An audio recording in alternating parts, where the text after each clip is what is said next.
வணக்கம். நல்லுணவு நம் உணவு இந்த அலைவரிசைக்கு உங்க எல்லோரையும் அன்போட வரவேற்கிறேன். உருளைக்கிழங்குனாலே பொதுவா சின்னவங்கள்ல இருந்து பெரியவங்க வரைக்கும் எல்லோருக்குமே ரொம்ப விருப்பமா இருக்கும். அந்த உருளைக்கிழங்க என் வீட்டில் நான் எப்படி வறுவல் செய்கிறேன் அப்படிங்கிறத இந்த காணொலியில் பதிவிடுறேன். பாருங்க, கண்டிப்பா நீங்களும் உங்க வீட்டில் முயற்சி செய்து பாருங்க. ரொம்ப ரொம்ப நல்லா இருக்கும். இப்போ இந்த காணொலியில் போயிட்டு இது எப்படி செய்யறதுன்னு பார்ப்போம். இந்த உருளைக்கிழங்கு வறுவல் செய்யறதுக்கு 1/2 கிலோ உருளைக்கிழங்கு எடுத்து தோல் சீவிட்டு இந்த மாதிரி சின்ன சின்னதா நறுக்கி தண்ணியில போட்டு வச்சிருக்கிறேன். தண்ணியில போடாம வச்சோம்னா கருத்து போயிடும். அடுப்புல ஒரு சட்டி வச்சுக்கோங்க. இரும்பு சட்டியா இருந்தா நல்லா இருக்கும், இல்லைன்னா இந்த மாதிரி அடிகனமான சட்டியா வச்சுக்கோங்க. இதுல 2 தேக்கரண்டி அளவுக்கு எண்ணெய் சேர்த்துக்கலாம்.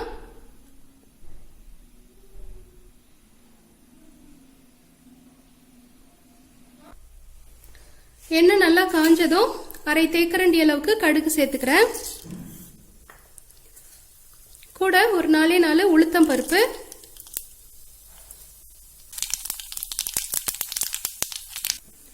கடுகு வெடிச்சு அடங்கினதும் ஒரு 5 பல்லு பூண்டு தட்டி எடுத்ததை இந்த எண்ணெயிலே சேர்த்துடுறேன். இந்த பூண்டு தட்டி எடுத்து சேர்க்கும் போது உருளைக்கிழங்கு வறுவல் ரொம்ப ரொம்ப மணமா சுவையா இருக்கும். கண்டிப்பா இதை நீங்க உங்க வீட்டில் செய்து பாருங்க. அடுத்தது கொஞ்சமா கருவேப்பிலை,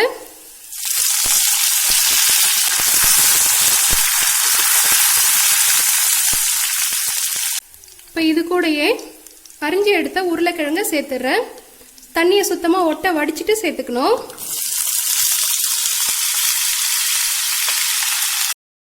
இந்த கிழங்கு கூட 1/2 தேக்கரண்டி அளவுக்கு வரமிளகா பொடி சேர்த்துக்கிறேன். ஒரு 1/4 தேக்கரண்டி அளவுக்கு மஞ்சள் பொடி சேர்க்கிறேன். கொஞ்சமா பெருங்காய பொடி, இந்த கிழங்குக்கு தேவையான அளவுக்கு உப்பு சேர்த்துடலாம். இப்போ இது எல்லாத்தையும் சேர்த்து நல்லா கிளறி விட்டுடலாம்.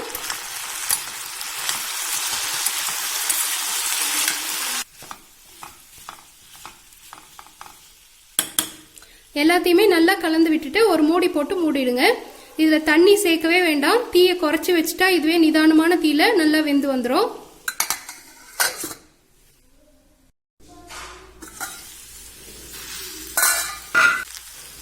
வெந்துட்டு இருக்கும் போதே இடையில ஒரு முறை இந்த மாதிரி கிண்டி விடுங்க.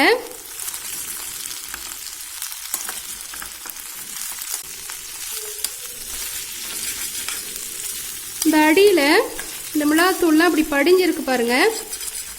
இதெல்லாம் இப்படி சுரண்டி விட்டாதான் வந்து நல்லா சுவையா இருக்கும்.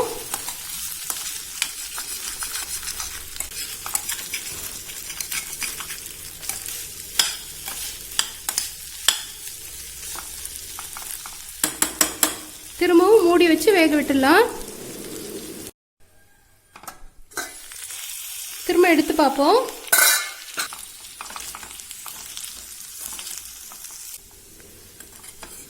கிழங்கு வெந்திருக்கான்னு பார்ப்போம்.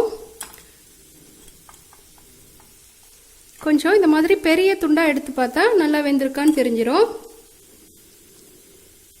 மாவு மாதிரி வெந்துருச்சு. இப்போ அடுப்பை நிறுத்திடலாம். அடுப்பை நிறுத்திட்டு கடைசியா கொஞ்சமா இதுல மிளகு பொடி சேர்த்துக்கலாம். மல்லித்தழை பொடியா நறுக்குனது, இது எல்லாத்தையும் சேர்த்து நல்லா பரட்டி விட்டுடலாம்.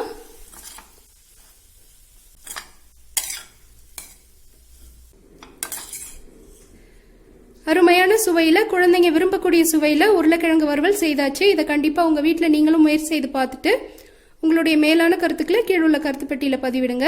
நன்றி.